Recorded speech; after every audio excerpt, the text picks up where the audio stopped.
ताण मंडूकासन।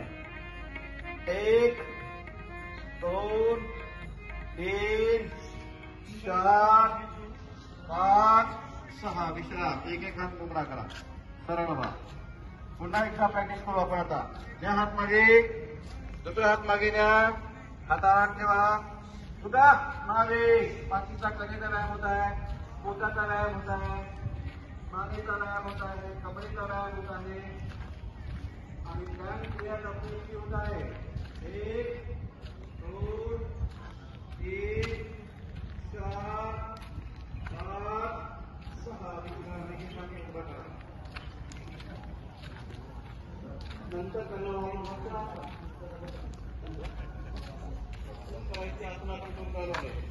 वक्रासन पाय सरळ करा, दंडासनामध्ये दंडासन पुढे आहे, वक्रासन एक पाय करा, एक पाय करा,